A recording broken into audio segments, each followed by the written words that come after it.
ahead, 17, this is Houston. Hello, Houston, this is 17. Roger, go ahead.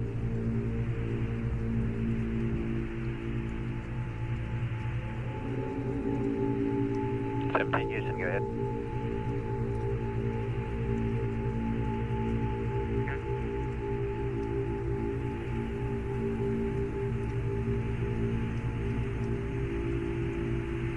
Hello, Houston, it's 17. Roger, 17, go ahead. Roger, 17, go ahead.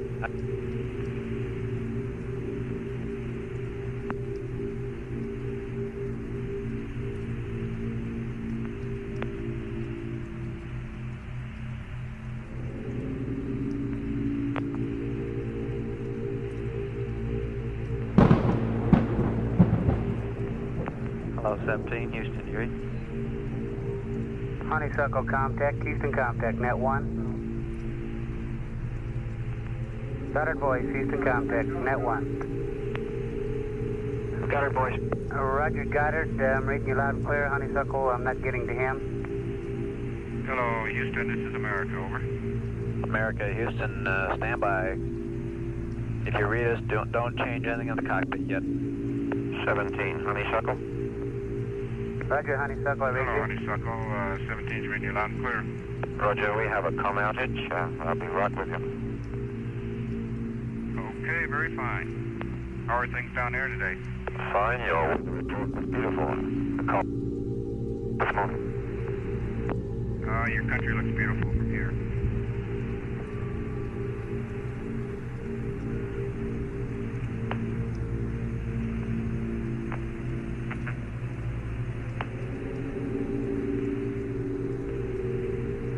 Okay, 17, Houston, how do you read now? We got you, Bob. Okay, that was our network problem, not your problem on board. Okay, thank you. I just figured out what happened to my PTC here. With this exercise, this jack is shaking all of America in all three axes here. Roger, you finally got to 115 on the heart rate. Yeah, my right needles are bouncing back and forth a half a degree. Roger. Gotta find something to pin it on.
Jack, surgeon over here says you got 120 on the heartbeat for a moment there. 122 right now.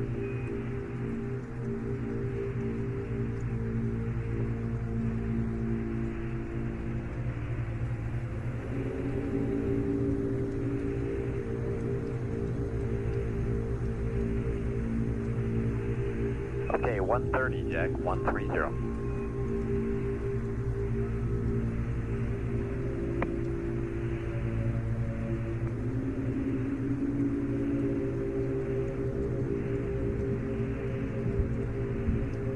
140, Jack, 140.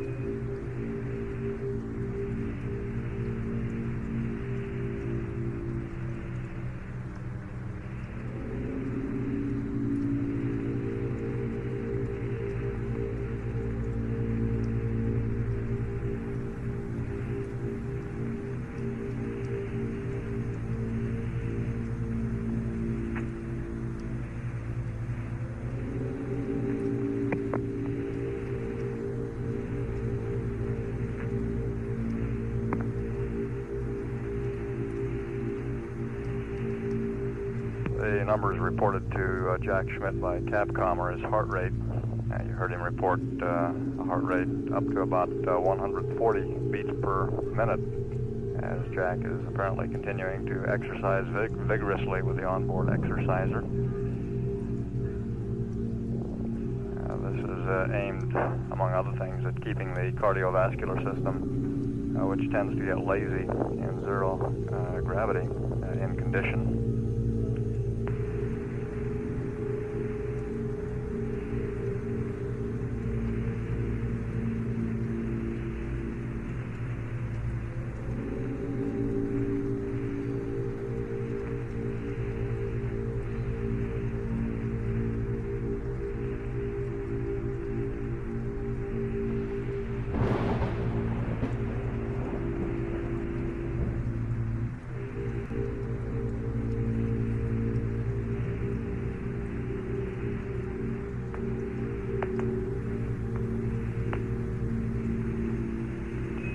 We've got a serious one here. You might be interested. All that exercise banging around in there, destratified tank 302, so it stirred it all up good. Yeah. Glad we brought him along then. We found some use for him. Once an ECOM, always an ECOM.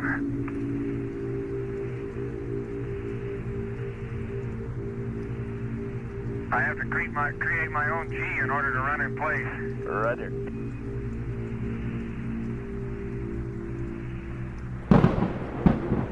How high up did the heart rate get, Bob? We got you at 140, Jack. Were you running in place? Is that 140 was... Yeah, I'm underneath the right-hand couch, holding on to the main YY strut with my hands and running against the LEB. Roger, it worked real well, 140, and you were running in the mid-60s, so you picked up about almost 70 beats there, no problem. The surgeon is very happy.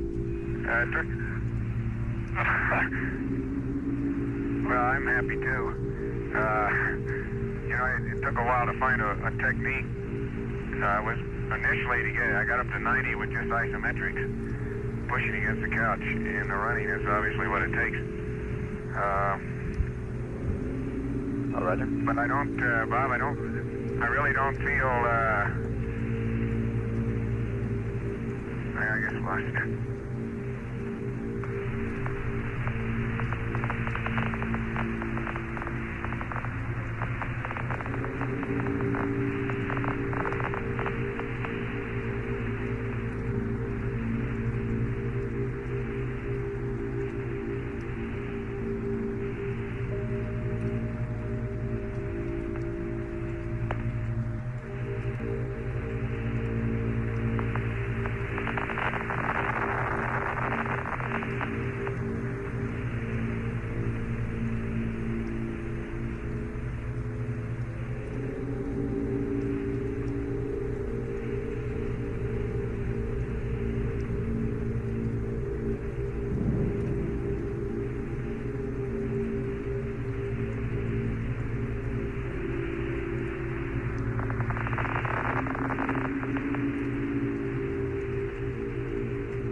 Houston, 17, you still there? Roger, we're with you. We had a little comm problem there as you know, coning on this as we're changing on the antenna, but we're with you. Okay, what's the heart rate right now? Right at standby.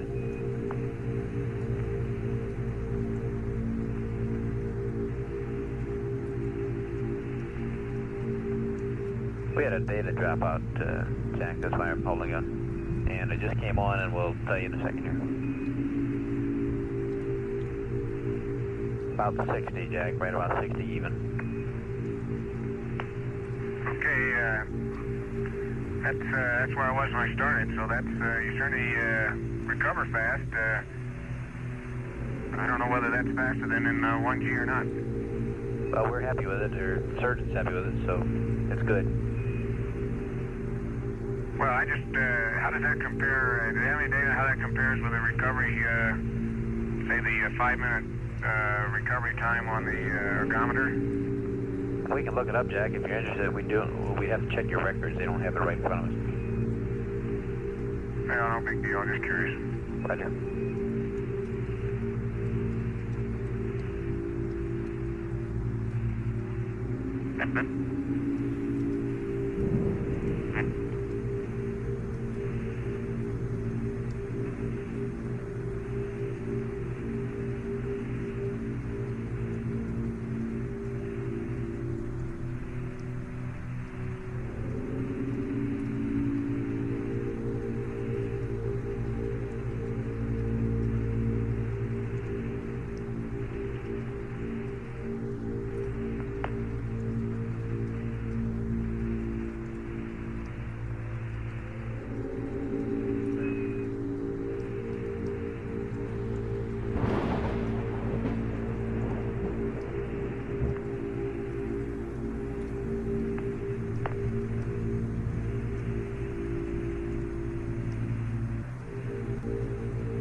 Jack, just for your information, surgeons pulled out the recovery rate data, and it's the same with our data, which is a little rough here. It's the same for 0G as your 1G odometer data.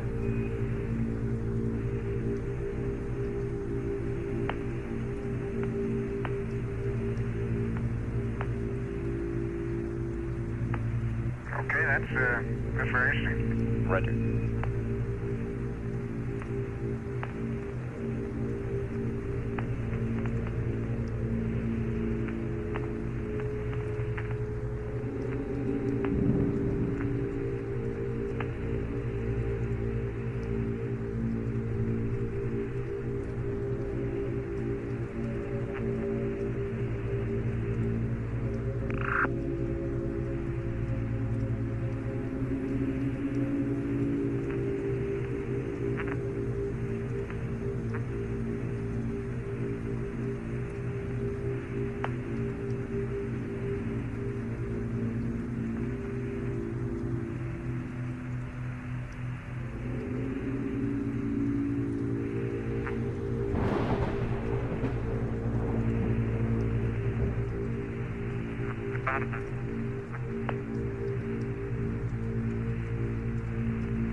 Bob, since we've got a few moments to talk, which I know we won't have later in the mission.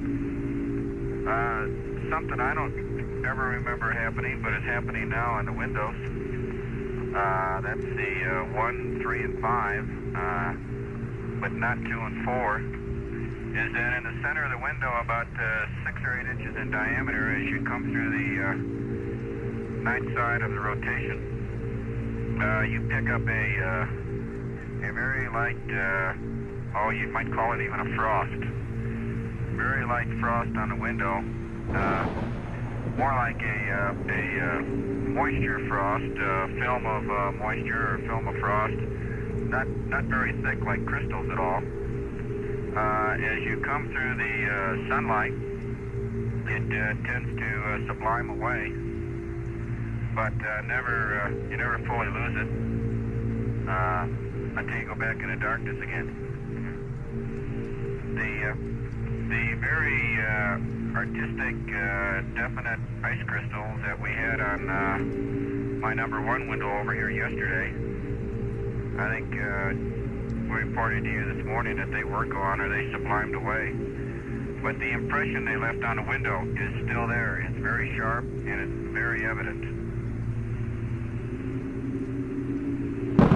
Roger, copy that.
Bob, I don't know whether you were copying Honeysuckle's call to us while you had lost comm there for a while.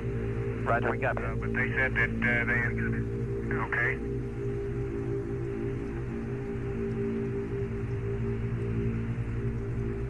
Kind of concurred with your weather report here, Jack.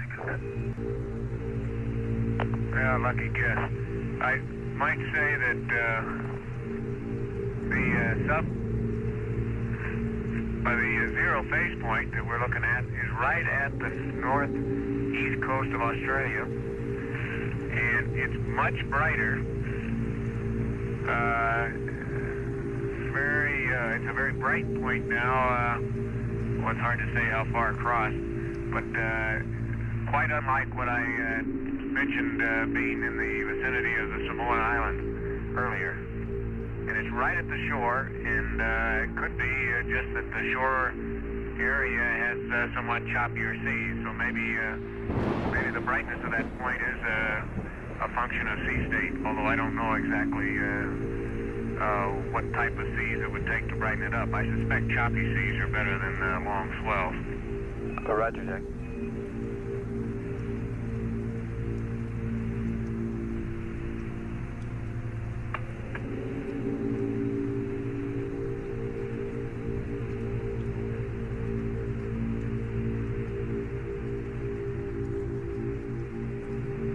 That front seems to have slowed down its progress. It's about in the same position, possibly slightly farther north than when I started talking about it this morning. The wave that seems to be developing off the south west coast of New Zealand is much more pronounced than it was. Definitely seems to now have a slight cyclonic pattern, clockwise pattern, and I wouldn't be surprised if next couple days that moves along the front over towards Sydney, and maybe a little farther north than that might, Brisbane's probably more likely. Roger, Jack. Yeah, except I got the movement wrong again. Although it does seem to have progressed west from New Zealand.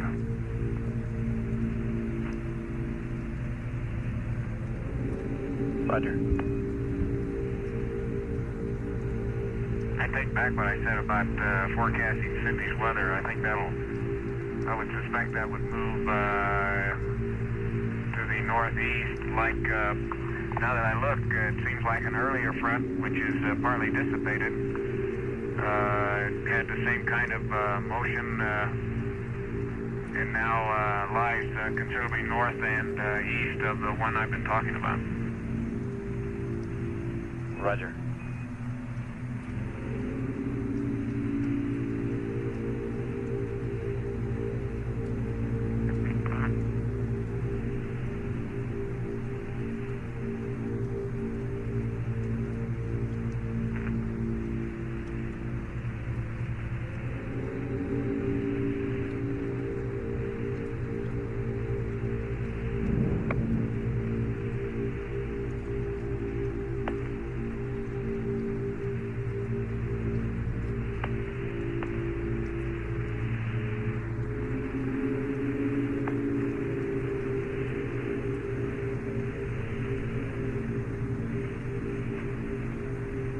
Back on some weather briefings we had last week, Bob. Are you there?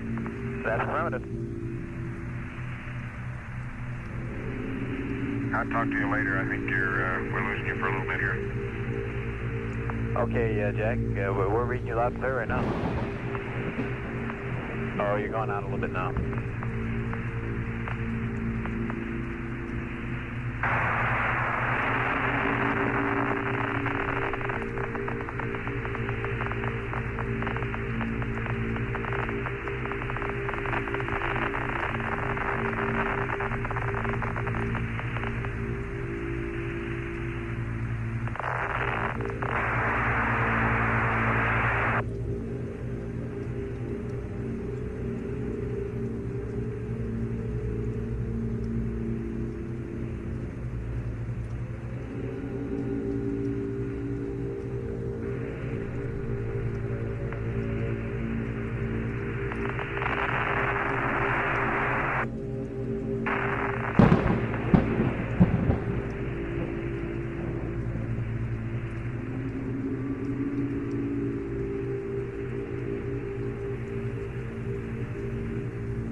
back with us, Bob?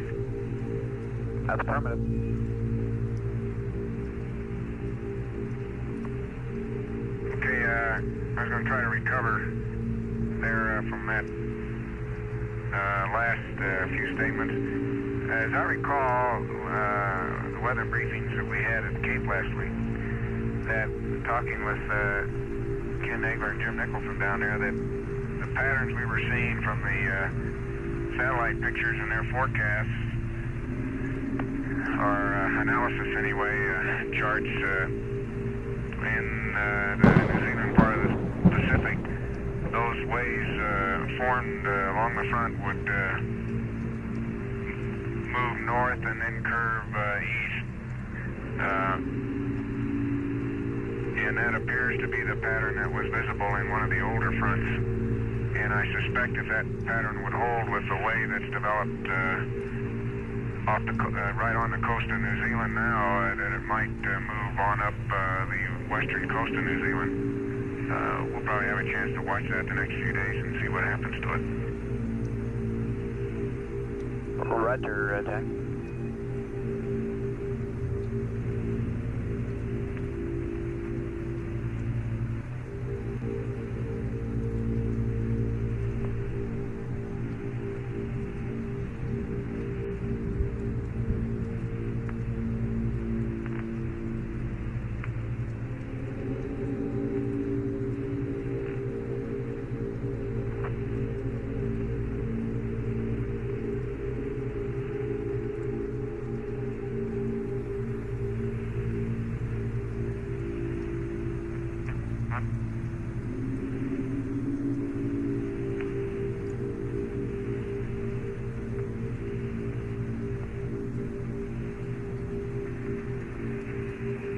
Houston, how are you reading now? Reading you loud and clear. Okay, Bob, as I look at the clock, we're, just 24 hours ago, we were about within our hold somewhere. Or this period, yesterday we were in our hold, and I think it goes without saying, but we'd sure like to pass on our debt of gratitude and thanks for the response of the people down at the And 278. Copy that. particularly at Marshall. And out of sheer curiosity, how far back from what you would call the edge of the rill are the two of you standing now? We were going all the way, and that's certainly the way we felt. But I want to thank everybody who had a part. I don't know. Well, from where the Roger. about 50 meters from where I guess we'd say we see real outcrop. Between the Cape and Marshall and Houston. Roger, Dave, how far back from the lip of the rill do you think you're probably standing? Really had to do some work there to bring it off, and it went off. Can't tell. I can't see the lip of the rill. Okay, it looks like you're standing on the edge of a precipice on TV. That's why we're A asking. couple times and having that happen a few times. Oh, gosh, no. Joe, it slopes right on down here. Okay. The same slope. It's just a little inflection here. I think that was the Jimmy, first sit up for here. Saturn V. that Get was your after pictures, before, too. Ignition, and, or rather, actually 30 seconds before this Okay. holding there. Get a little closer so you get that big chip out of there. Got mighty quiet on board about 30 seconds. I sure imagine. A little closer, Jim. Yeah, that's right. We all felt like old hands the second time around, though. Roger. Let's go down and get a chunk of the bedrock here. Oh, you're going to get the bedrock here, huh? Yeah, okay. Count one other time, and Thought you were going to it's no different the second press time. on to the north. Well, he said go get the bedrock. I think we ought to try and get it if we can. Because this sure looks like the bedrock to me. I looked up the rill. We're down the rill to the south, and it's just a one great big massive layer of the same kind of like middle debris on the order of meters, quite well rounded. Yeah, but the thing that bothers me, Dave, is look to the north there. Yeah. And there's a flat area there. It looks like it might be the top of the bedrock. Yeah. And those blocks are seem to be slightly different. They Yeah, almost, they're a little darker. almost have columnar joining. Look to the north. Yeah, I see what you're talking about. Come on down here. Let's get the frag off of one of these boulders, and we'll head on back to the rover. Okay. You better believe it. It's a good one.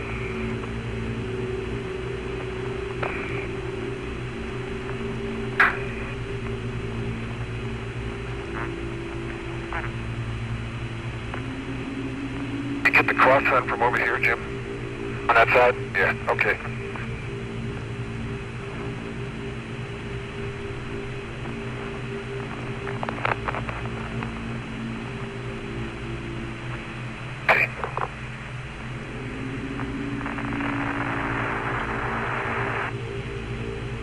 Nice for the pictures.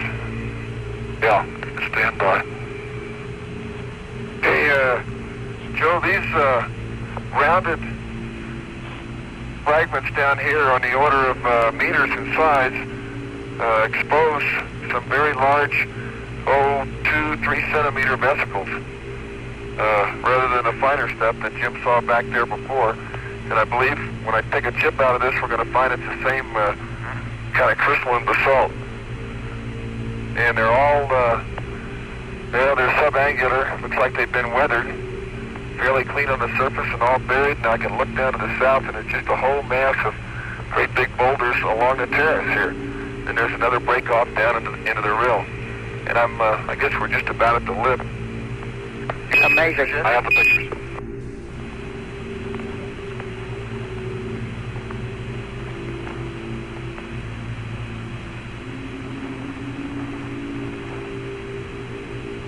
Beautiful stuff.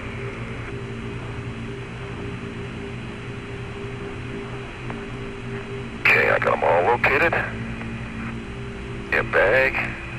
Okay. 281. Roger. Okay.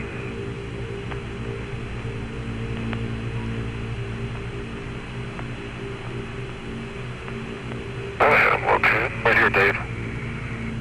Right under my... Yeah, that's right. Okay.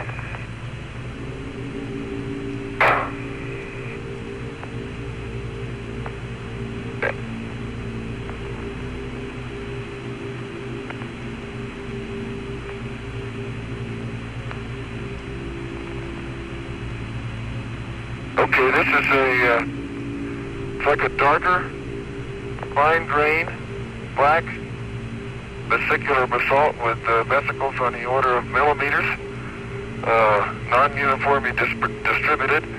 There are layers of plagioclase about 3 millimeters long and maybe a 0.5 millimeter wide, randomly oriented throughout. And that's about the only other mineral I see.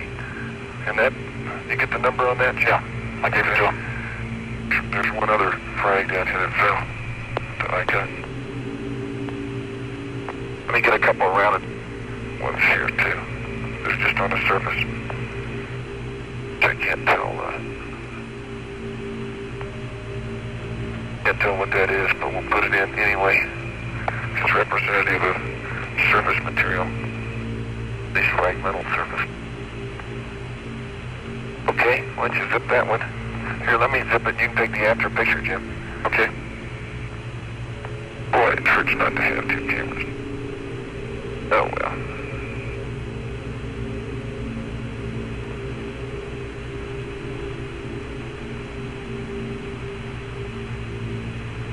Ah, wait a minute. Cover up what I just did. Okay, I have it. Okay.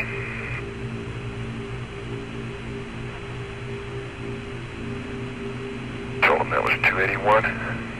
Roger, we copied. And Dave, when you finish this, we'd like you to move back towards the rover. Roger, we copied. And Dave, when you finish this, we'd like you to move back towards the rover. Yeah, I think we ought to do that. You stick the hammer on you.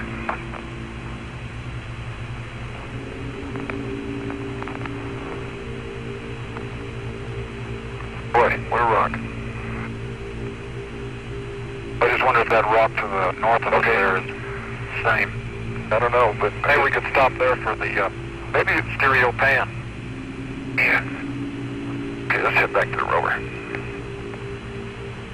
Right on, Dave, and we want a rake sample near the rover, and the soil sample with that, and a double core, please. Okay.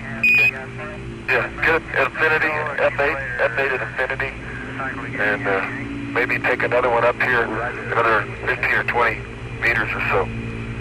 Get a good stereo down to the south. Looks like you got a massive line. Is that a one? Yes, sir.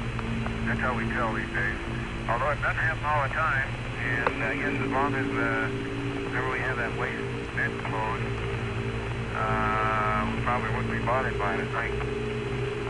Roger, that's... Hold until we get back to the rover to talk about the rake sample, Joe. But you just have to tell us again. That's fine, Dave. Sure will. Ooh. You can see a boulder exposed to the surface here, which has got layering within it. It's been weathered away apparently, and just the surface top is exposed, but the boulder must be about a meter long with 2 to 3 inch layers in it. Do you get a picture of that where I stopped, Jim? Just a quickie cross shot. See where that thing's exposed there? Oh yeah, little layers, beautiful. Okay, let's take a cross-sun stereo with me right there, okay? Here, as a matter of fact, I'll drop the dome on. That'll tell them what it was. From the light, I guess, or from the shock Just wave. get a real quick picture. It was made a very distinctive... Oh, you're kicking up white albedo. Yeah, I know it. It's the only place I've seen it. That's pretty neat. Get a little closer, huh? A neat way to go scare up the fish, I guess. That's right. Okay, good. Too bad we don't have time to pick some up, but we'll get probably pieces. How are they doing today, Tom? Really fine. Good footing. They're just, like I said, they're just doing little things. And Barbara said that she wants to know she's going into court until after the weekend here. Until after landing. Okay, Joe, say again your Roger. rake requirements. They're different from others. Okay, Joe, say again your rake requirements. They're different from others. Negative, no different. Dave, just few frags using the rake if you think it's reasonable. Yeah, I think there's probably good statistical samples to be had here. Yeah. Okay, in that case, just want to say hello, and we're having a super good time. Looking forward to what's coming, and thank you for the Bill partner, here, why don't you hand me the camera? Oh, that's right. Okay, yeah, I will. You can take the pictures. Yeah. My impression of the world told Well, you're raking. I suppose you'll be getting from time to time, but it sure hasn't changed. Roger, Dean. It's sure beautiful. Take it off, be faster. It's sure beautiful, and looking back at it, there's several million people who have got a lot to work for, because it's Hey, the beautiful pick a sight spot. we've ever seen here. I'll rake. Why don't we take a few steps down, Jim, okay? So we get, where there's more frags down here, I think. I just want to emphasize, Bob, that these first 2 days, of course, yesterday was a pretty good day, but This place will be large down there. Right here. And A good spot. as I say, on the food consumption, don't be expecting too much. All down the hill. I think I'll rake downhill. Yeah. Make it easy on yourself. Acclimation and Come on, let me get the downside here. stowage and preparation Yep. and enjoyment and relaxation are ready to call it a day-to-day, which is probably the most ideal day in a flight plan to put it, because it's Have at it, partner. we'll have. I'll pick us out a route to go when we leave It's here. going to be enjoyable. Get up to Hey, North Twin, and there's a nice outcrop up there, too. hourly weather report is... Can't eat a bag. Yes, sir. I'll wait Okay, a while. 282. I keep losing your time. Oh. Gee, I just walked right into your area. Sorry. Oh, you got some? Looks like some bass, vesicular basalt, non-vesicular basalt. Do it again. Oh, you got some? Looks like some bass, vesicular basalt, non-vesicular basalt. Do it again. Yeah, I'll try to avoid that larger one there. Yeah. I think I kicked up some more light-colored albedo. I think if we have some time when you get through, we ought to make a quick trench here, maybe. Looks like maybe the upper couple of inches might be the dark gray, and below it the very light gray albedo.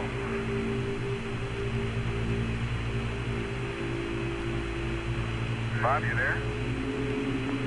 Roger, Jack. We're standing by. Okay, there's two swaths, about a meter long and one rake Quick width look. wide.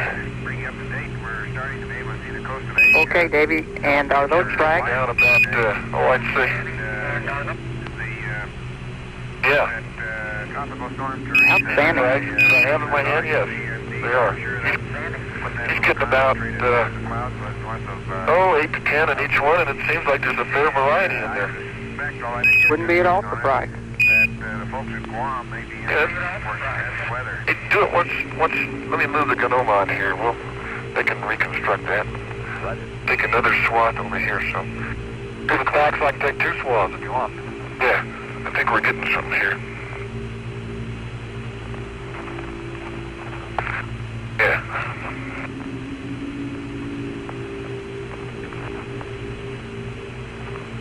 It looks like you're getting a good 2 to 3 inches down as you rake through there. They hung up on a large one here. Yeah, that's right.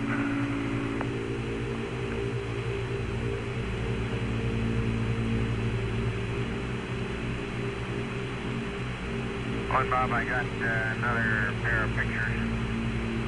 Okay. Take another one. Take one more, we'll fill the bag. Up to 134. Hey, Joe, how about a quick single core here? That's Yes, sir, or maybe even a double core. We think you can probably drive 2 of them.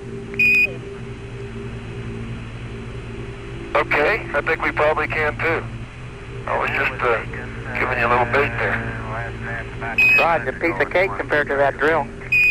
Roger. Thanks, Jack. I'm done that. Okay, even I can agree with that, Joe. Good. Good. Comprehensive sample. Now we need some soil. I think that's probably the best one they'll see.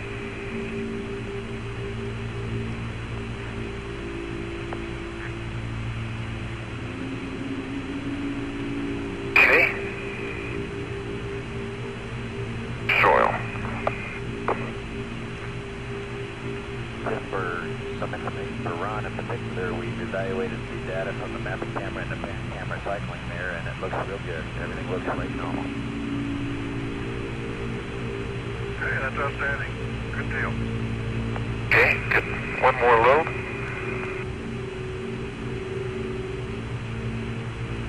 There's a big rock in there, huh? Okay, there you go.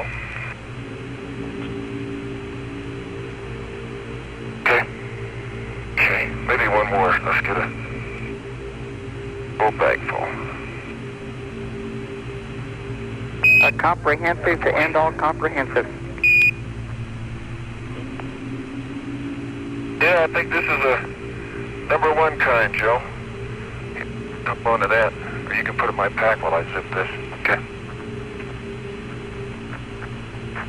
283 for the soil. Give him the number for this one? Yeah. Good. Close it up. Wait a minute, here, I'll hand you this one, the other one too. Oh, okay. Yeah, I'll get yours. It's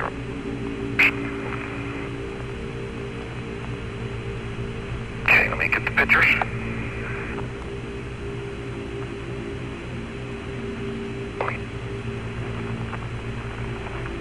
Listen, I'll go up and take the rake off. Yeah, get it up from the core. Good idea.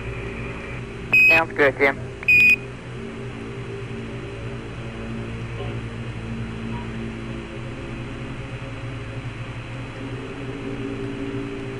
And Joe, you can remember on this particular sample that I moved the Gnome on about 2 feet. So Jim could get 1, 2, 3, 4. I guess we got 1, 2, 3, 4, 5 swaths there. Roger. about a meter each. But you know, I don't know, a double core, we may find ourselves driving into bedrock if we're not careful. I'm afraid of that. Give it a go, okay? There's a nice crater here on the edge. Maybe we hit the rim of that crater. Sounds good, Dave. Hit the rim of the crater, Jim. I bet we can do a good one right there.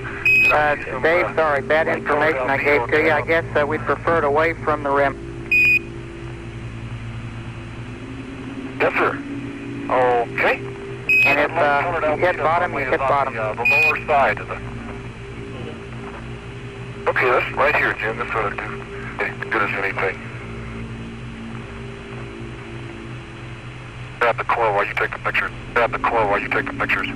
Yeah. Both of them. Grab one at a time. Let me get the gun. Yeah, put one on. I'll take the pictures. Then I'll get you. Okay, I have a number. Okay. Yeah, it's a little... Maybe we can do it here.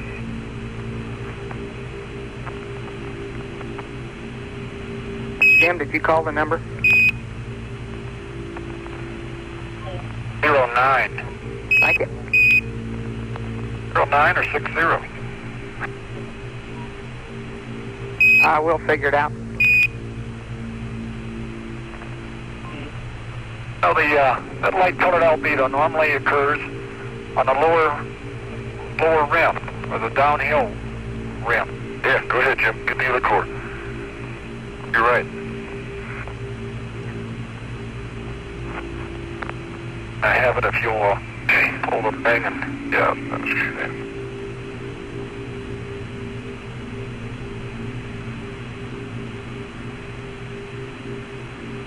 Your hammer?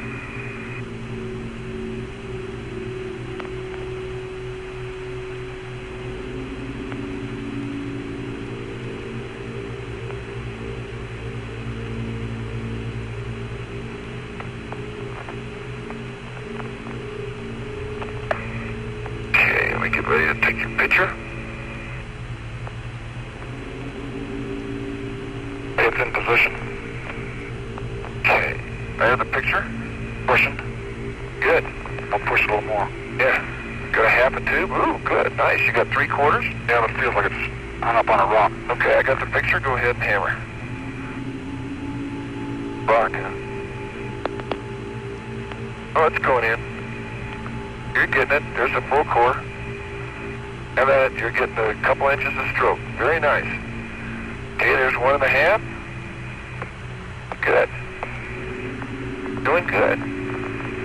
Change arms there.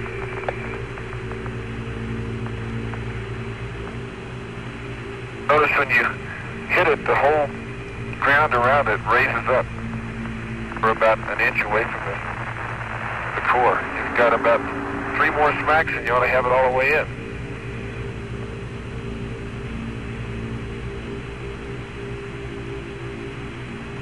Hey, good. I'll give you a double core on that. Okay, good show. Okay, I got the picture.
articulate with their convex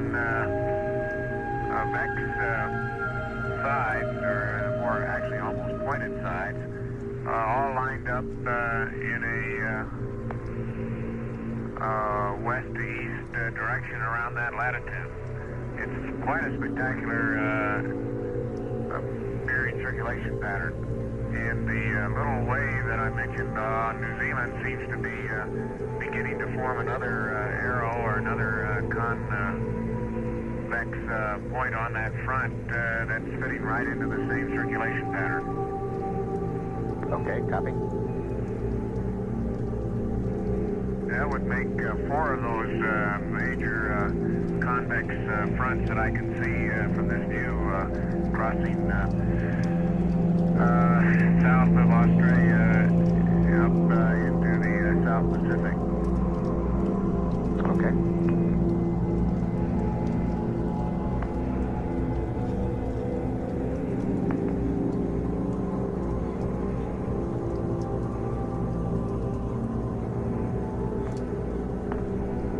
On that tropical storm that was Teresa, I don't know whether they're still calling it now. I'm not sure. It may be a little south of Guam. Guam may not be in trouble with that one.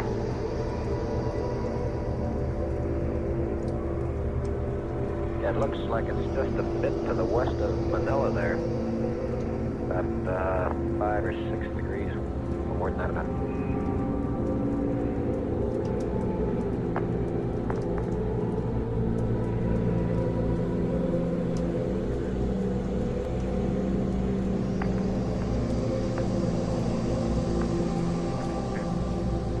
Looks like it's about 5 degrees west of Manila and about 5 degrees south. And it is still called Teresa.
like to argue with you, but I think our analysis chart's a little more up to date. Okay. The center, that area you just mentioned is very clear now, east of the Philippines. Did you say west or east of the Philippines? West of the Philippines.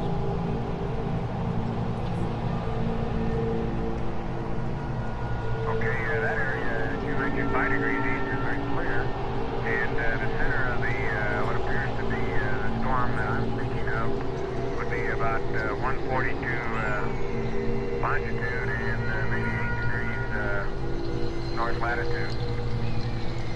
Okay, Would put it south of Guam. okay, yeah, you're over in the area between Guam and the Carolines. Say again, Gene? You're over in the area between Guam and the Carolines. You're saying it'd be just about due west of the Carolines. Okay. Yeah, you're probably looking at I don't know, maybe a 12-hour-old Prague or something. Yeah, that's the one I had for launch date.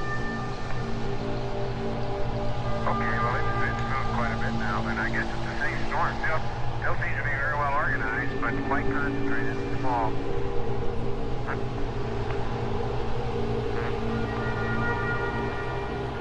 Okay, I'll get a new prog in and compare your estimate there. Yeah, I think that's pretty good. Those 142 and 8 degrees would be pretty good center of that storm. I've got some pretty good I can see Mindanao, and I can see the, let's see, just a second, what is that on Australia?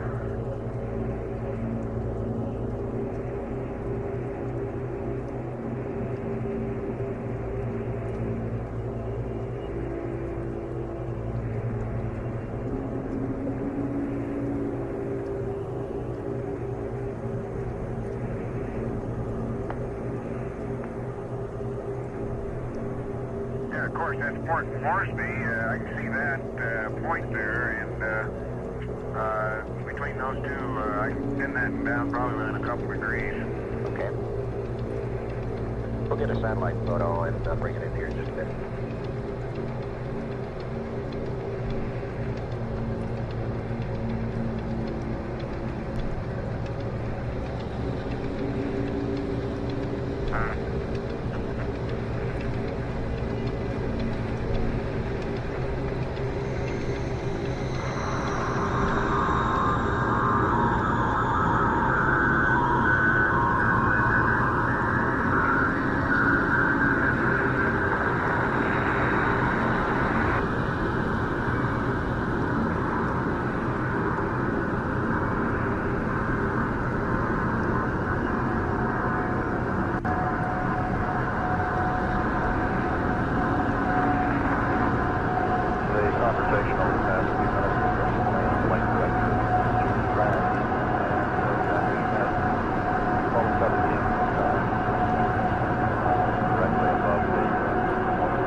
and canister number 4 is in Bravo now.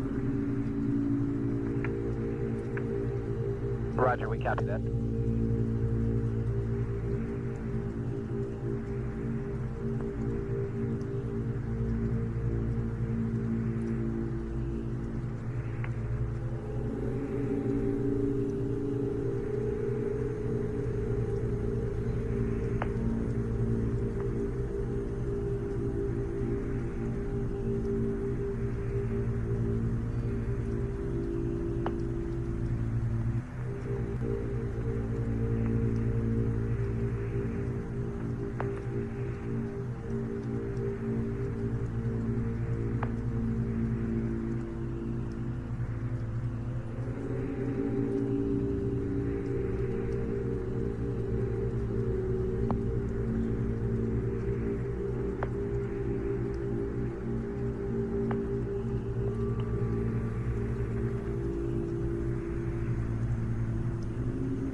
Go ahead, 17.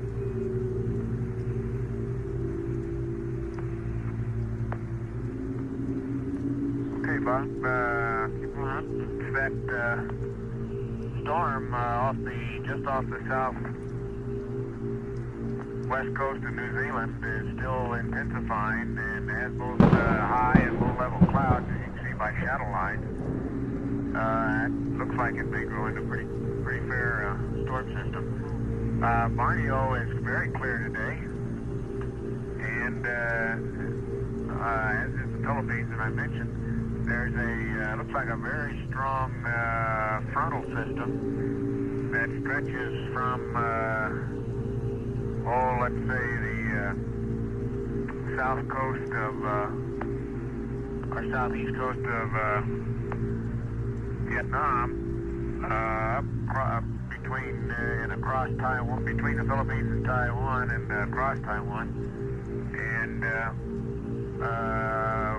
right along, and I can't tell, I think just south of Japan. I can't tell whether Japan's in the front or not.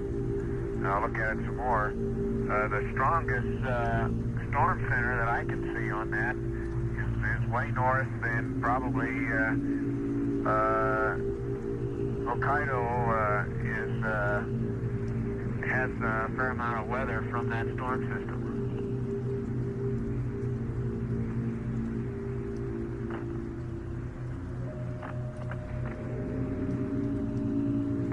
There seems to be a tropical depression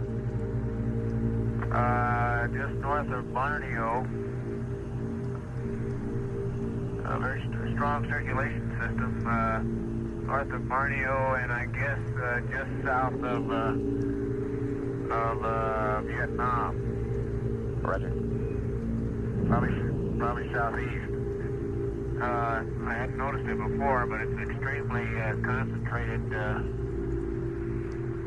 northern hemisphere cyclone pattern.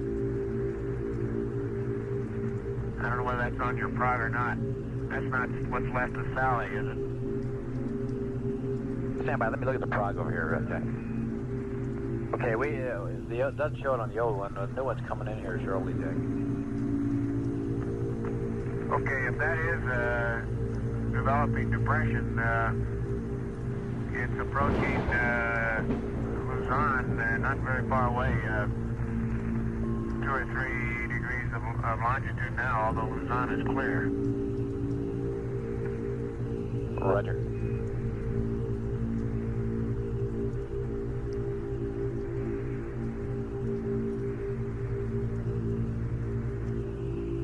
I can see Korea quite well, Bob. It's clear today. Yeah, we've got the front, the leading edge of the front on our prog was past Korea and on Japan, and you've got it moving quite a bit further east there. Well, I'm not absolutely sure. Master alarm on the accumulator. Roger, we copy. I can't make out Japan specifically yet, but it's clearly past Korea, and by inspection it looks like it would be also past Japan by now, the trailing edge of the front. However, the circulation center on farther northeast may be affecting Hokkaido, as I said. Roger, like I said, the front on the old prog for yesterday showed that front on the other side of Japan, so it moved across pretty well.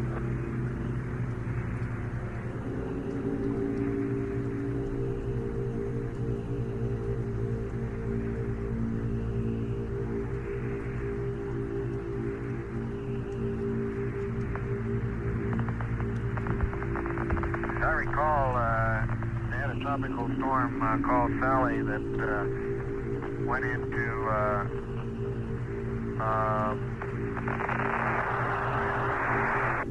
few days ago, and so I suspect this new one that I think I see between between Borneo and Vietnam may be something else. It's a new depression, or I may be fooled by it.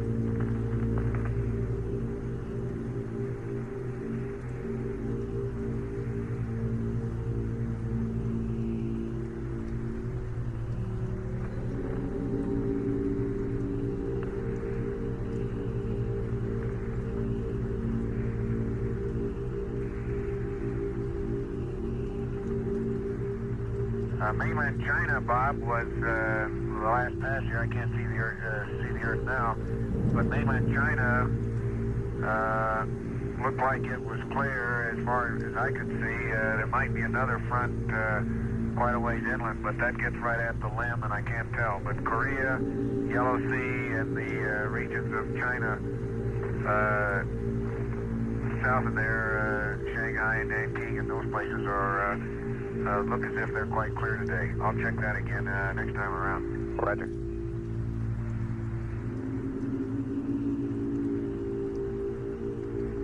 And Jack, we're ready to terminate the charge on battery B and start the charge on battery A. Okay, that's in work.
Information, system test 7A is about 0.6. Say again, Jack, I missed that. 0.6 on system test 7A?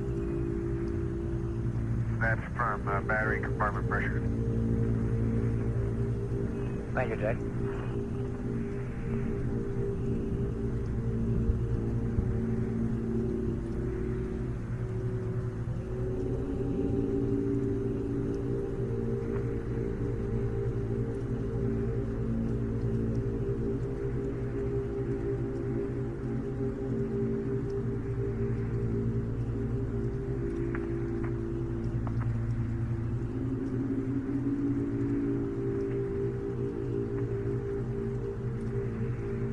Bob, battery A is being charged now.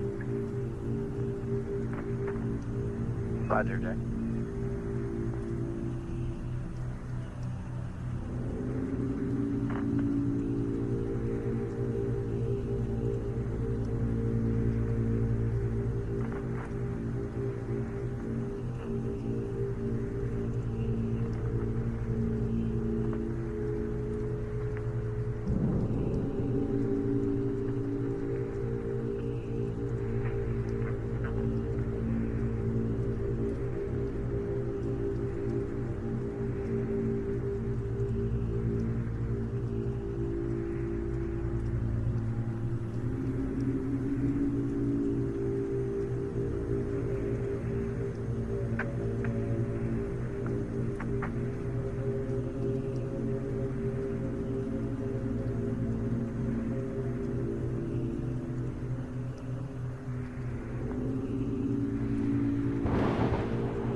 Bob, you got any of the Lemmies in there today? Any of the Lemmies? Roger, all sitting by. Just gave me a big thumbs up, Jack. Okay, give him a thumbs up on the rendezvous radar antenna. It looks real good.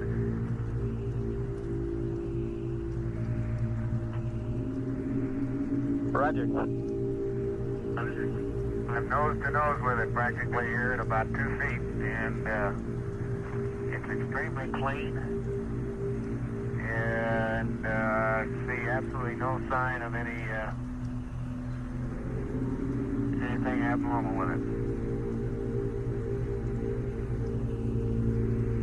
Roger.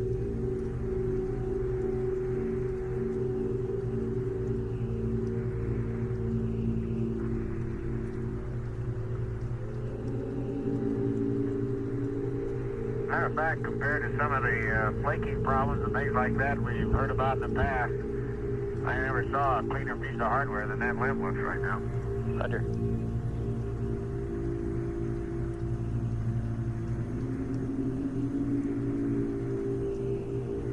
Appropriately, finally, we're starting to use it during the Christmas season. It sure looks like a Christmas package with all the orange tape on it.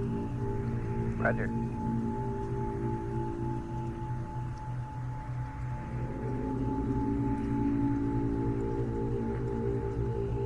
Ron, we got your now 05. Okay, all clear to accept that one this time.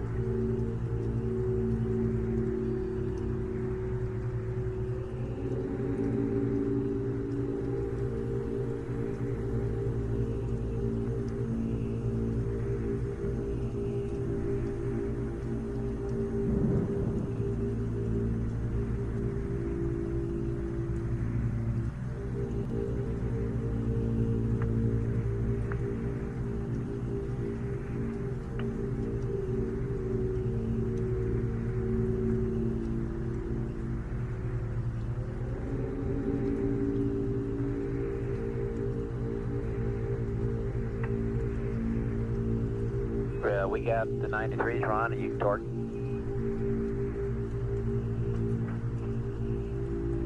Okay, I'll torque it to 940.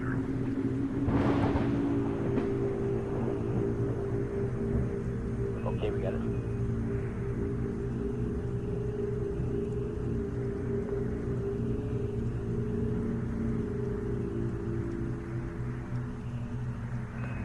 And Jack, we've been looking at our records. We don't have a previous system test reading for 7 Alpha. Do you recall of any previous readings on that one?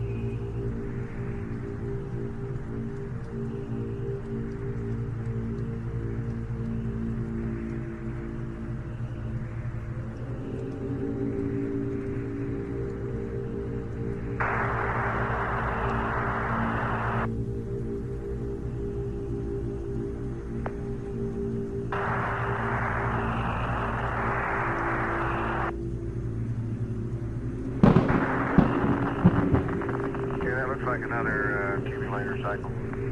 Got a master one.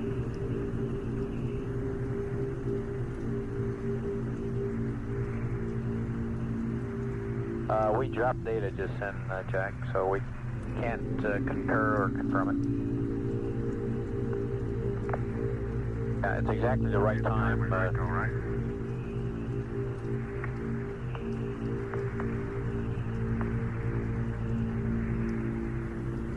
Bob, you cut out about your system test meter discussion. Roger, Jack. Do you have any previous 7 Alpha readings? We don't have any in our log here, and we're just wondering what the past readings on that was. No, I think that's the first one that we would have been called to make after a battery charge, right? That's firm, Jack.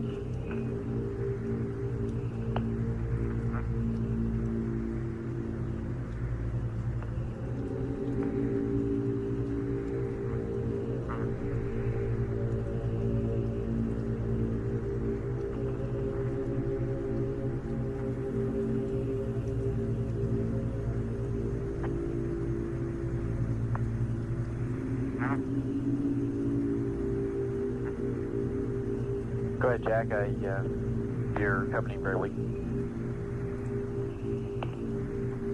Well, I didn't intend to be transmitting. We were just discussing the battery vent and things. We may have missed something in the dump checklist. We'll check it out. No, sir, we don't think so. We just thought maybe you might have read it earlier. Oh, yeah, you want the battery vent. It should be closed now, right? Stand by, Jack. Okay, Ron says it ought to be open. That's So, affirmed. let me check It should the be checklist. open. There's no question about that. It should be open. Okay, it's open. It's no problem, Jack. It should be open, but the value appears a bit low to us, and we'd like to read it again before you go to sleep. We may want to close it.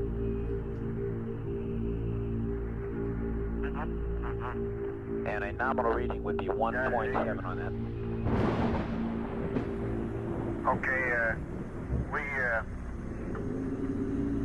closed it when we were doing all our dumping some time back and neglected to open it again. So it was closed, and I gave you a reading, and it has been closed during some 2 hours anyway. You can figure out how long. Okay, we copy that.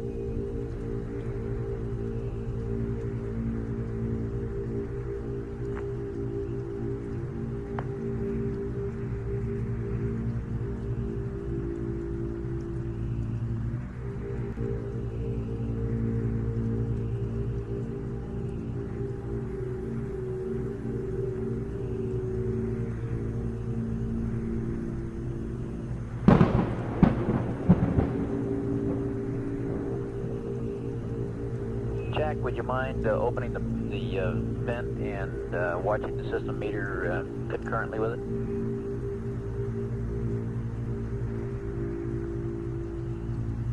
Stand by.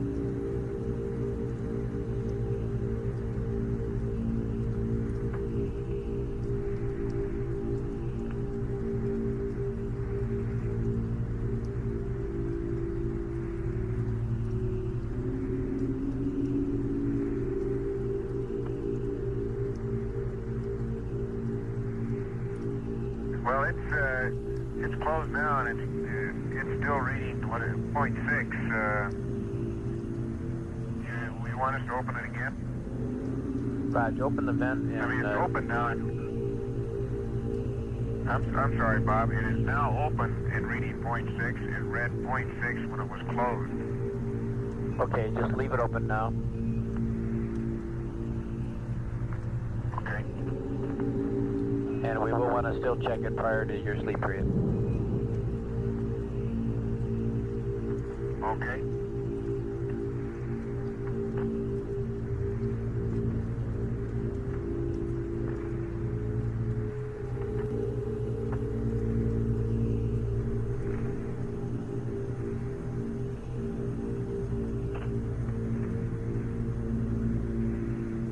Okay, Bob, a little update on the coast of Asia. It looks like some residual cloudiness would be affecting the Busan region of Korea. And also, that's residual after the frontal passage. And it looks like maybe Shanghai, after all, may have some storms associated with it, but it's really hard to pick out exactly the exact coastline of Asia. But there are some clouds in the Yellow Sea behind the front. Look like they might be possibly some high cirrus as well. Jack, do you still see that storm that you said was sitting between Guam and...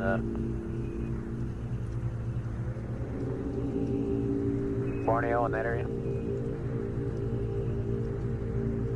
Okay, I see there is this cloud concentration between New Guinea and Guam. The more I look at it, the less well-developed it appears to me compared to some of the other circulation patterns. It could be just the residual depression from Teresa that's moved out into that area. It is an isolated, relatively isolated cloud pattern, fairly small but apparently fairly dense. But it does not have a strong cyclonic pattern to it. Nothing at all like the pattern that now exists above Borneo and seems to be moving towards Luzon. Roger, we copy.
Houston, we're moving into pieces of the pre-sleep checklist.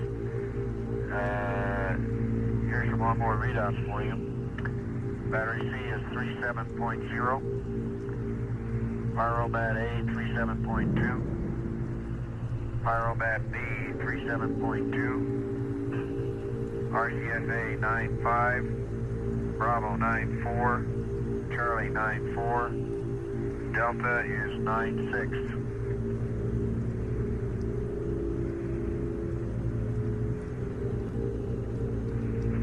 Roger, we copy that. And if you started, we don't want you to reinitialize the PTC until about 2400 on the timeline. Okay, we're just getting a little ahead. We took us longer last night on the pre-sleep than we expected. We're trying to work it out again. Yeah, we don't want to. We want to terminate the waste stowage vent at that time because we think that that vent is what's contributing to our PTC coning. Okay, we're not really ready to go to sleep yet, but we're just moving ahead. Roger.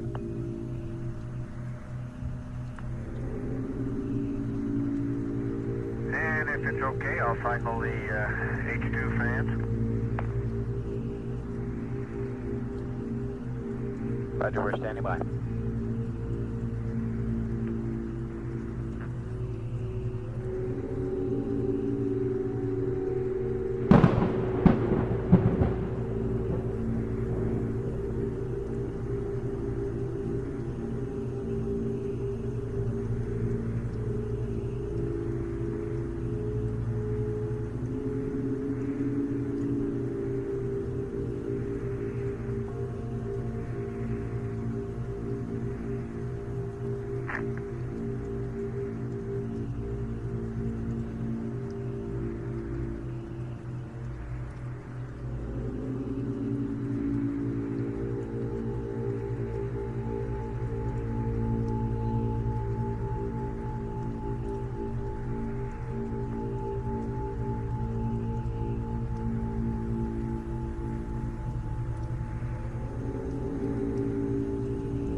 Fans are off.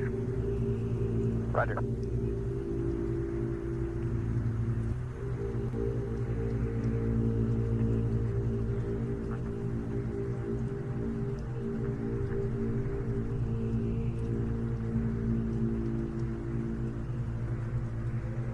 This is Apollo Control at 23 hours 25 minutes.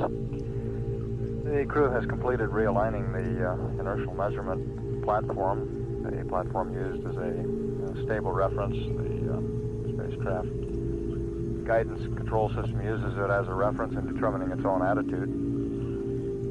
They've also been charging the two entry batteries that are used during peak electrical loads of liftoff, and then are recharged during the translunar coast when the fuel cells are producing a surplus of electrical energy. They've recharged one of those two batteries and are in the process of recharging the second one at this time.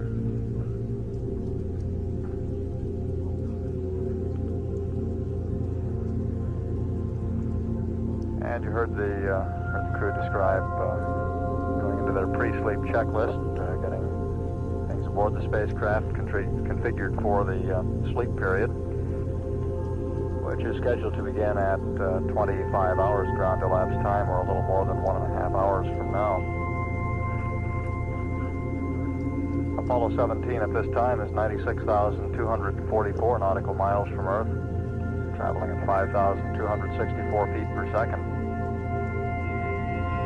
And all spacecraft systems continue to function almost perfectly as planned. A little while ago, the lunar module control officer, confirmed from telemetry what Gene Cernan was reporting visually out the window, and that is that the lunar module appears to be in very good shape. Of course, we have a limited number of telemetry readings on the LEM at this point, but one of them that we do have gives us an indication of the integrity or tightness of the LEM cabins. And we see that from the amount of pressure decay. It appears to be a very tight vehicle.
Hey Jack, we got a request in here from our Araya friends.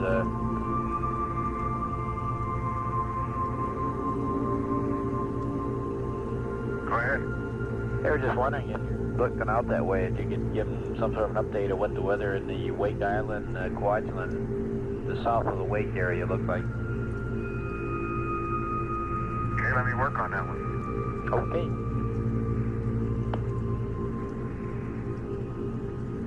You're going to earn your American Meteorological Society badge here pretty quick.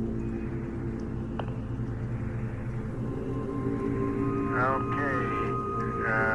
Let me get the binocular and we'll look at Wake Island.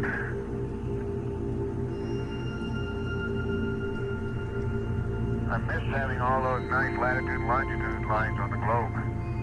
Yes, sir.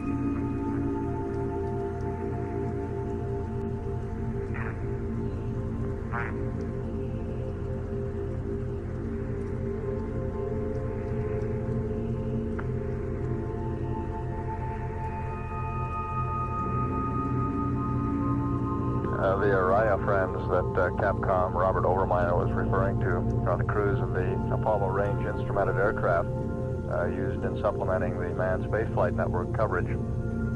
They'll be leaving from Patrick Air Force Base prior to the end of the mission and flying into the Wake Island area to be on station during Apollo 17's re-entry and splashdown.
have to work on this a little more. But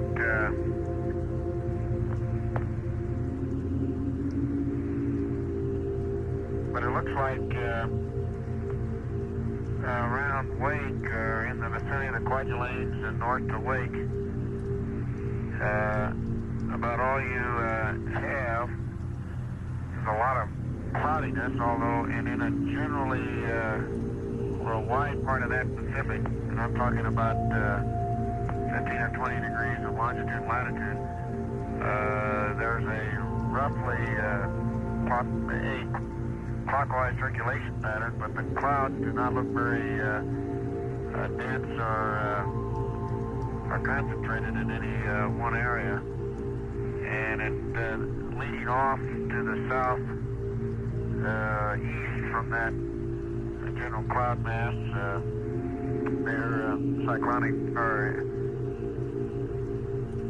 anticyclonic cloud mass is one of the old fronts, or at least one of the old linear cloud patterns that extends down into the South Pacific.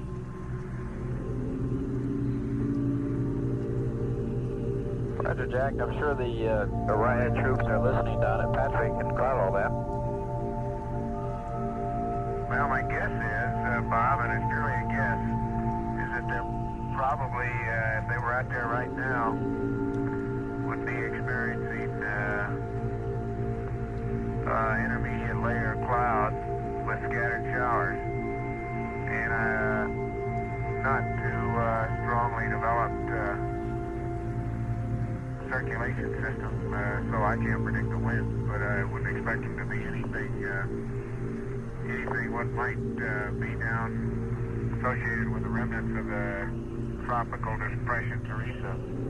Now that Teresa, what's left of it, if I'm correct in picking it out there, probably is moving in that direction, although it looks weak enough that right now I don't think it'll be any big problem, and it may in fact go south of there.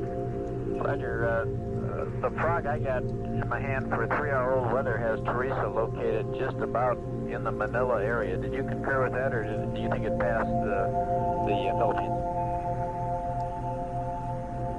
Well, I don't. Manila is clear. The only thing approaching near Manila is this other storm center that now is north of Borneo.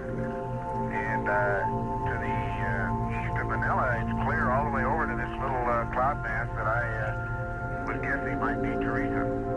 Roger. Well, I say this was 3 hours old. That's So about, I gave Gene Kranz some coordinates on it. You can look it up. Those are pretty good coordinates for that cloud mass. Now, whether that's really Teresa or not, I don't know.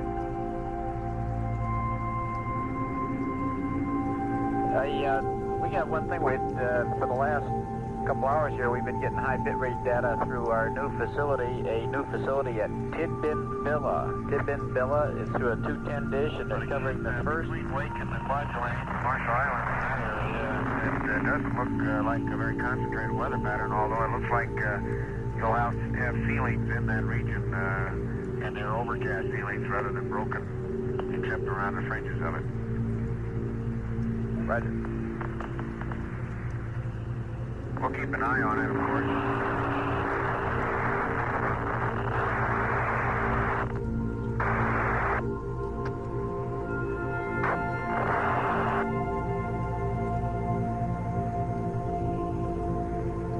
Jack, how do you read us now? You're loud and clear? Okay, 17 for the last 2 hours, we've been getting high bit rate data from a new facility, the facility at Tidbin Villa, and they're working their first Apollo flight ever. You might give them a cheery hello.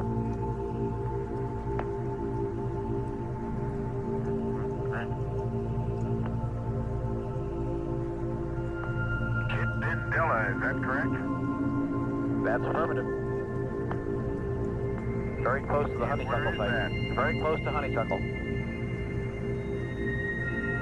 Well, how you doing, Mike?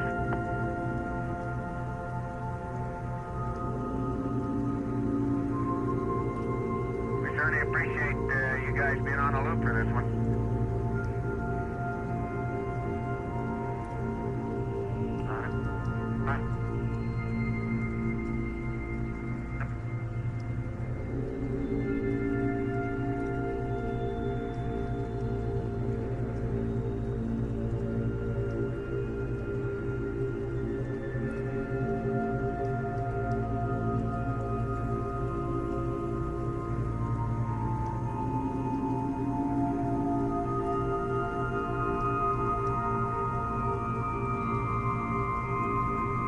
That new 210-foot dish antenna at Tidbin Villa, which is near Honeysuckle Creek, which in turn is near Canberra. Now online and accounting for our excellent signal strength from the spacecraft. Apollo 17 at this time is 96,958 nautical miles from Earth. The speed is 5,233 feet per second.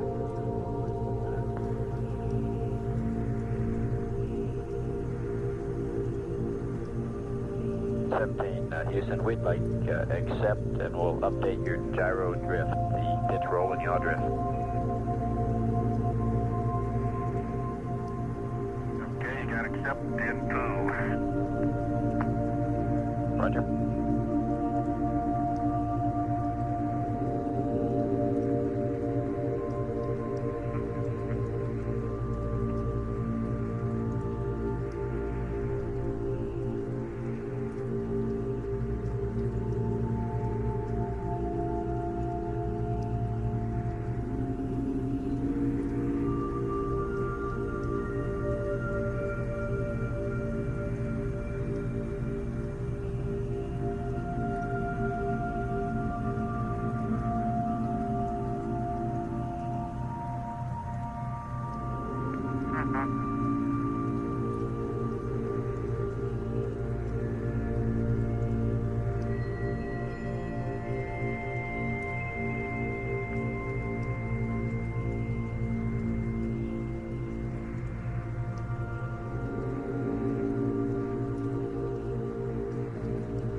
computer's yours. Go ahead, Bernie. Go to attitude and reinitialize PTC whenever you want to.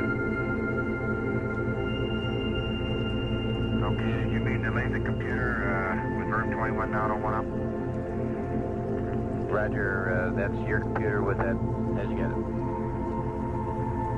Okay, that's right, that's 1462. Okay.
Right, we've got a recommended configuration for your H2 fans and H2 heaters. We would like the H2 heaters 1 and 2 to auto, and H2 fans 1 and 2 off, 3 to auto. Your O2 heaters look good.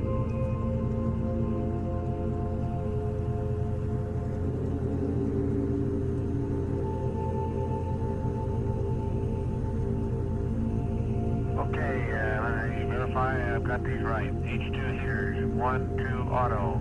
O2 heaters, 1 off, 2 off, 3 auto. H2 fans.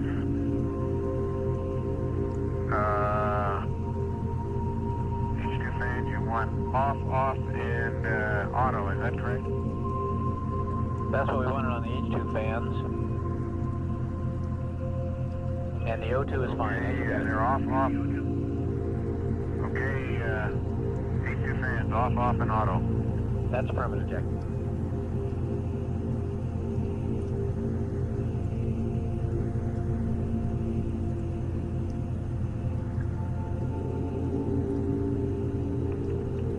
Okay, Bob, I just cleaned the SID circuit return valve screen here. It was probably as expected, a little crud on it.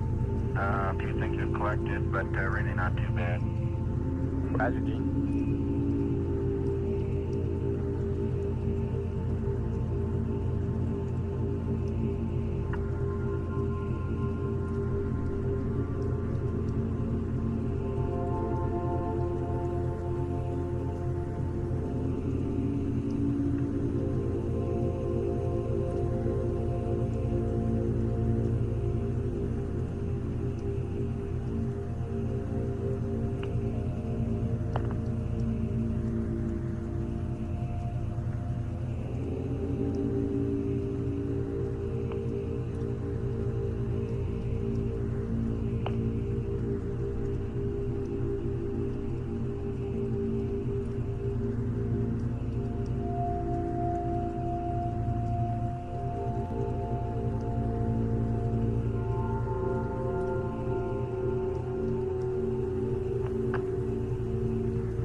Bob, a little more about Wake and the Marshalls and Bunny Lane. That large pattern of what appear to be broken to overcast clouds in a clockwise circulation pattern crosses the equator region now that I'm trying to project that through. Roger, Jack.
17 Houston.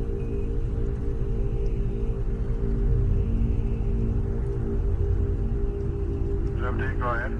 Roger, Ron. When you stop the present roll on the PTC to reinitialize, pick a roll angle of 315 or 130 for stopping so that we have good comm during the damping period.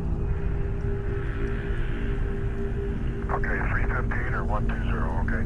130, Ron. Okay. 315 or 130. Roger, that'll give us good comm to watch the data on the damping. Okay.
Apollo Control now 24 hours after liftoff.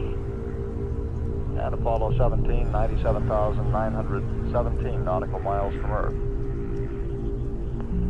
The crew at the present time is stopping the passive thermal control mode. They'll be re-establishing it. It had begun to diverge a little bit, begin to wobble about the axis. The concern in going to sleep with that sort of situation is that it will wobble through the point at which it would have gimbal loss.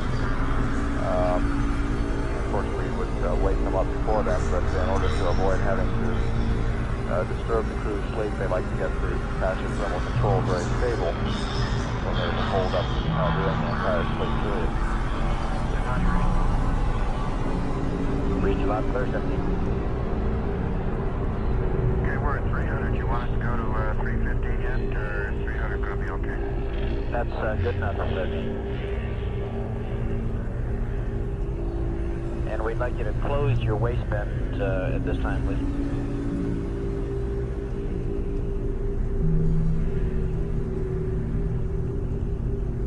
Okay.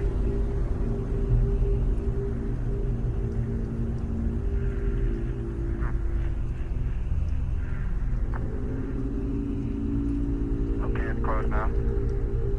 Roger.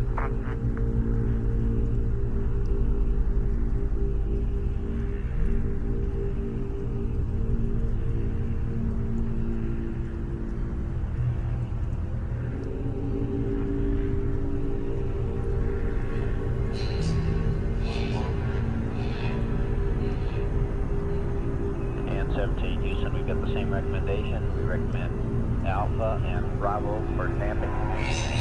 Bravo and Delta for chin upload.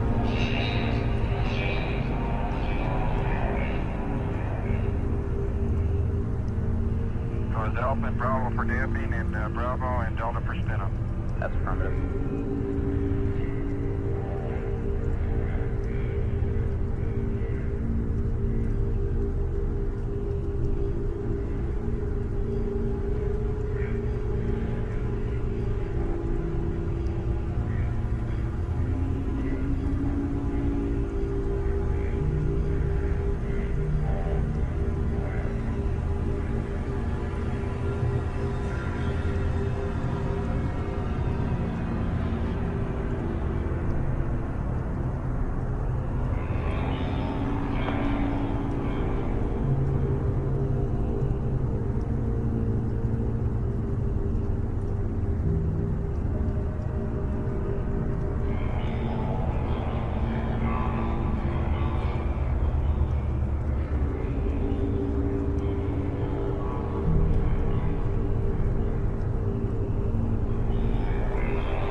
17 Houston.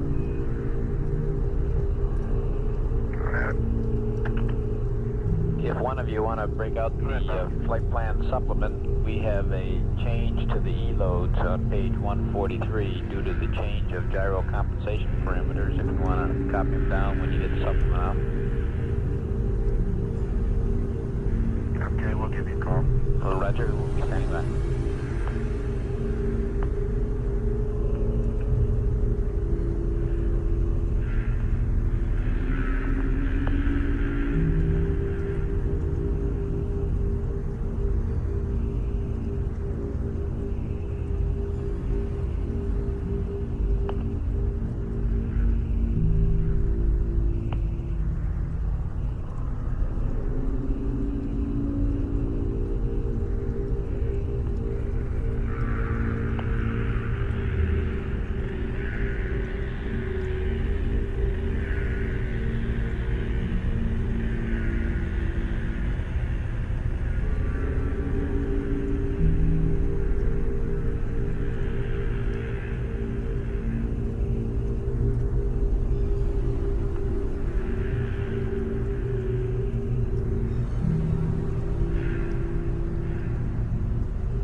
Roger, we're watching.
Apollo Control.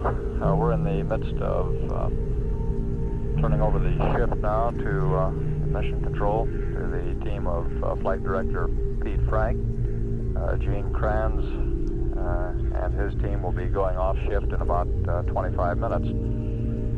We do not plan to have a change of shift press briefing.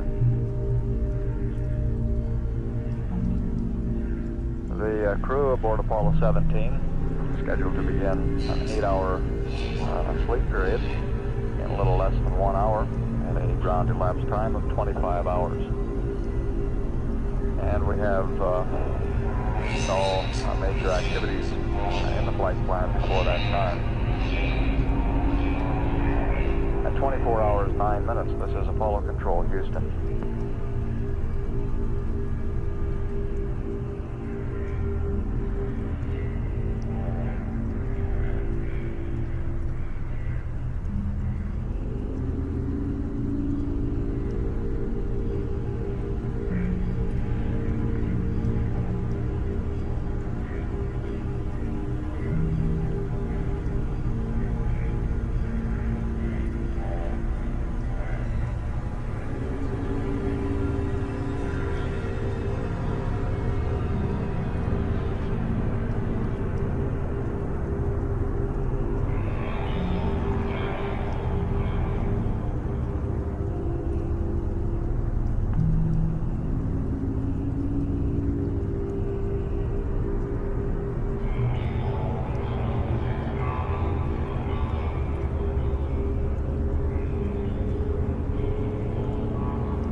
Rob, I just hit the control stick. It's locked again in roll. It may have bumped it a little bit.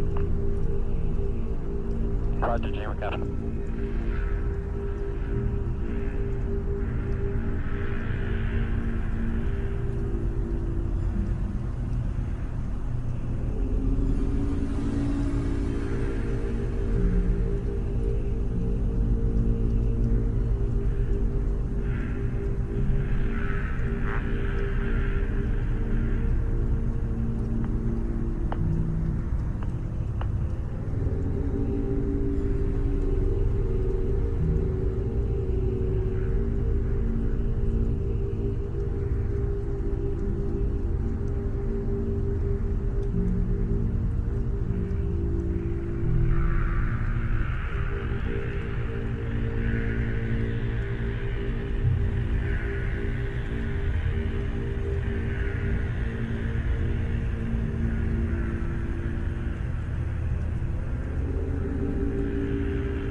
Roger, 17.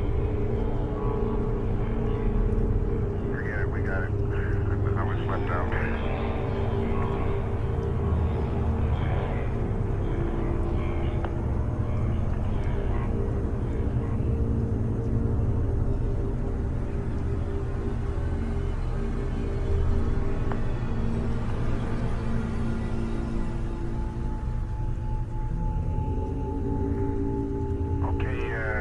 Bob, on the film status, we're still where we were November 134. And I'll probably take 2 more pictures before I go to sleep. Roger, we copy.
And 17, if one of you down the LED, give us a read out on test 7 Alpha. Stand by.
Houston, 7 Alpha is 0.6. Roger, 7 Alpha equals 0.6.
17, are we configured properly now for comm?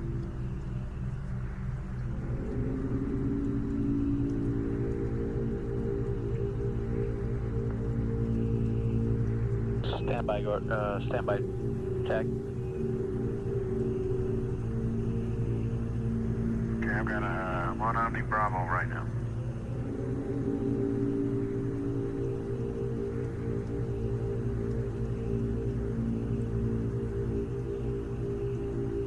We're in good shape on the comm, and we'll be controlling the Omnis.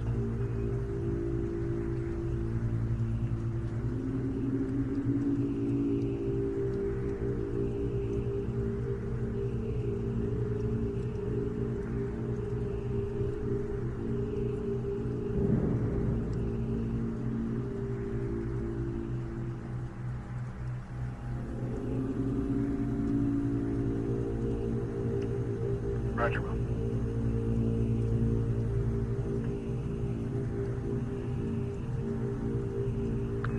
The rates look great. We're ready to initialize PTC.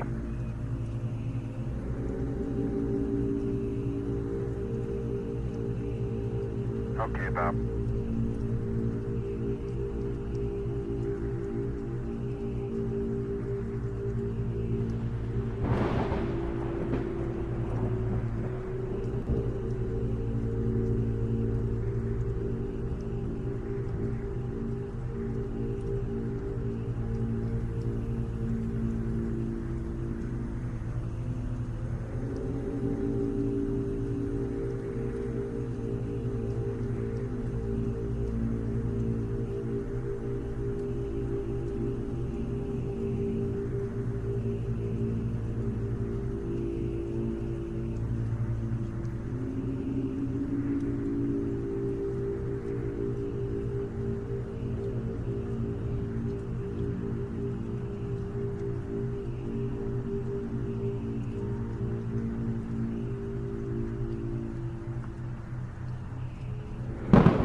Okay, Bob. PTC is initiated. Roger, Gene, we copy and we watch the roll start.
Hello, Houston. I think we got everything done on the checklist. The chlorine has been, water's been chlorinated. We're in PTC, and I think Jack picked up everything else. How's it look to you? Roger, Jane, let us make a check through the room here, and just a reminder that I've got that addition on the E-loads for the flight plan supplement.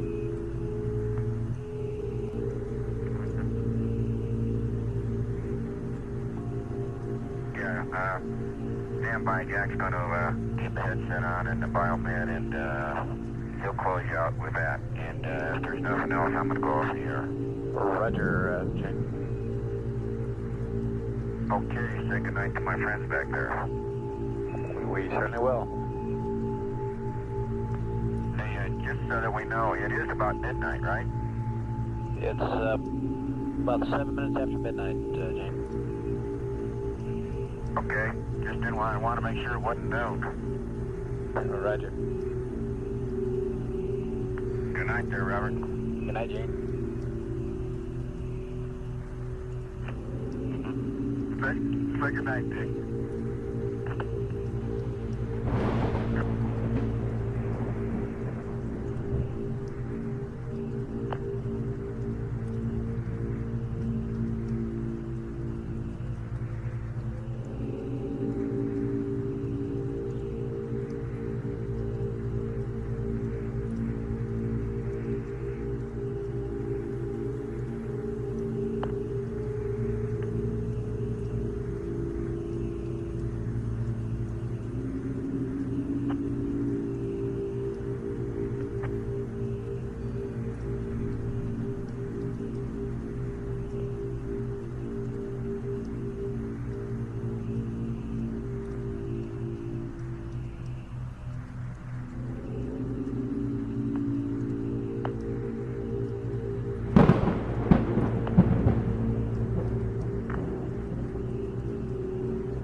This is Apollo Control at 24 hours 36 minutes. As Gene Cernan says goodnight, Apollo 17 is 99,714 nautical miles from Earth. Velocity 5,114 feet per second. The lunar module pilot Jack Schmitt will be wearing the communications headset and the biomedical harness for the sleep period tonight.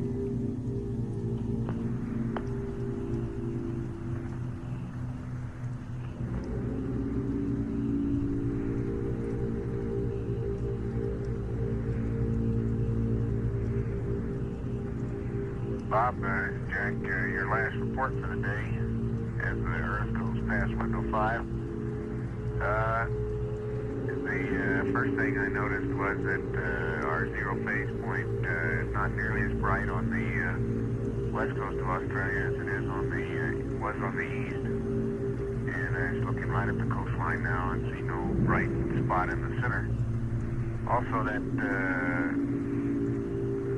circulation pattern, or tropical depression possibly, that I saw earlier north of Borneo is now even more strongly developed at the tail end of the front that stretches up towards Japan. And it really looks like a humdinger from here. Beautiful circulation pattern and very concentrated. And it is now east of Vietnam and again between Vietnam and the island of Luzon.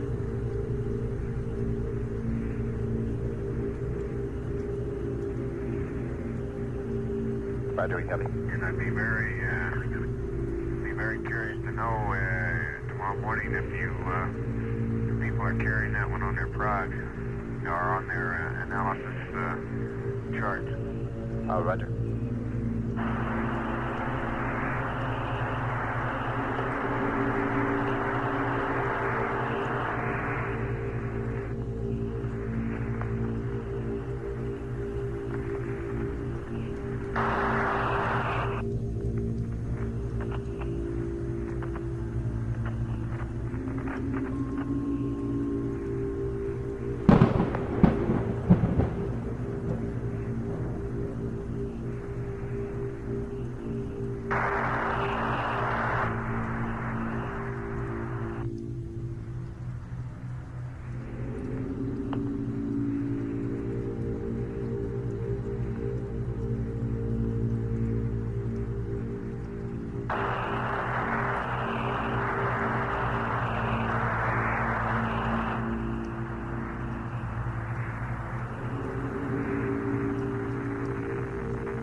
Bob, you want me to erase something on page 1-43 and insert something else? That's affirmative, Jack. On 143 under column A, down at line 11 and 12 and 13. Just to make sure you're at the right spot, the line 11 old data is 00115. Do you copy that? Do you see that? Okay, change that line to 00377. Go ahead. Change line 12 to 00050.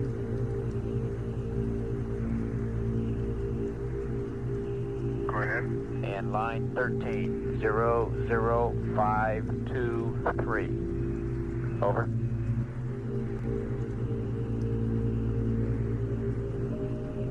Okay, got that, and as you might imagine, when I said erase, I did. And you have the 04 and the 05 again, please.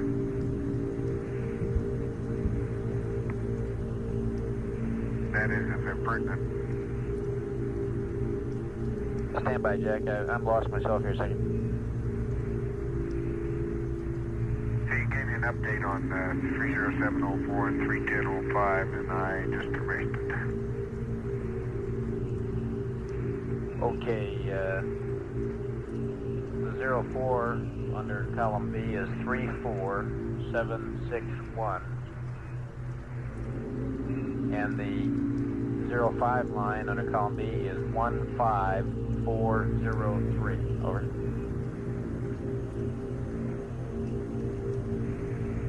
Okay, here we go. In line Alpha, 31411, 00377, 31512, 00050, 31613, 00523. In line Bravo, 30704 is 34761. 31005 is 15403. Over. Roger, we copy, Jack. Just a reminder to be sure and configure the comm per the pre-sleep checklist. And just for your information, Jack, I hold you at 100,116 miles. I was going to give you a call at 100,000 even, and then I got talking to you. So you've crossed the 100,000 mark right now. Tomorrow, you're probably not going to give us our weather report. You'll be too far out, but we'll probably be starting to hear from the moon, huh? Well, we're not going to see much of the moon, you know. It's going to be pretty dark, so I'll have to keep looking at the Earth. Well, Roger. Pretty good, pretty interesting place. Very interesting place. I'm real sure. And I guess maybe 100,000 miles. My goodness gracious. That's impressive. Yes, sir. You're slowing down all the way, Jack.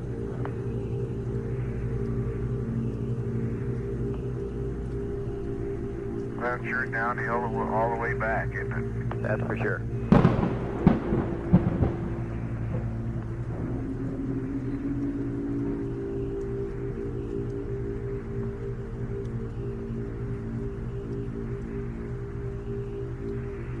Jack, did the CMP get off the line, and is he tracked out now too? Yeah, I lost both those guys. They decided they wanted to sleep, and I may be rumbling around here for a while, but I think we all three took CMO, so I think we'll get to sleep before long. Roger. Just give us a call if you need anything, and we'll be watching everything there, and pleasant dreams.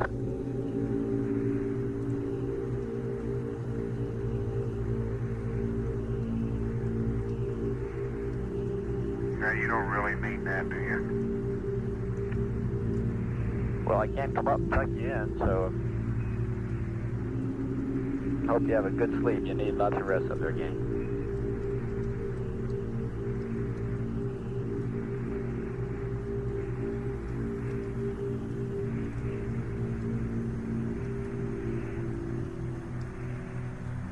I tell you, Bob, about halfway through this day, I think I acclimated, and I really feel good. I've been eating a lot better, and not the only thing I ever really felt was a slight headache. It really, not the fullness of the head that people described, I guess, but just a little headache. I could have been looking at the Earth too much. I don't know. Roger, Jack. You've been sounding good. Oh, actually, I've been feeling fine. Just none of us have felt like eating, and that's probably normal. And everybody's eating more now, and we're starting to get the swing of things. All right.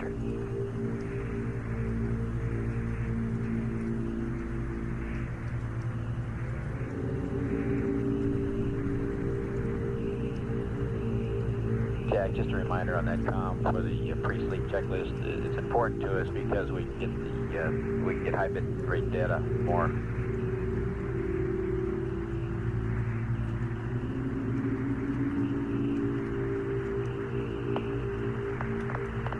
Bobby cut out, but I'm in the comm sleep configuration now. Working that way. Okay, Ed Findell was shaking his head for a minute now. He says as long as you're working that way.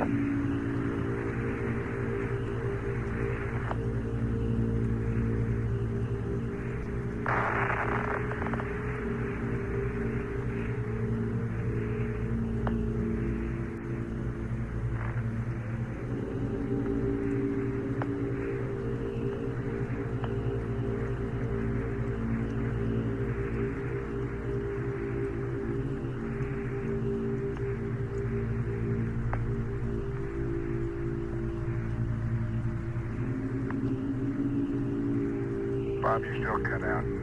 Trying again. No problem, Jack. Just a reminder on the comment.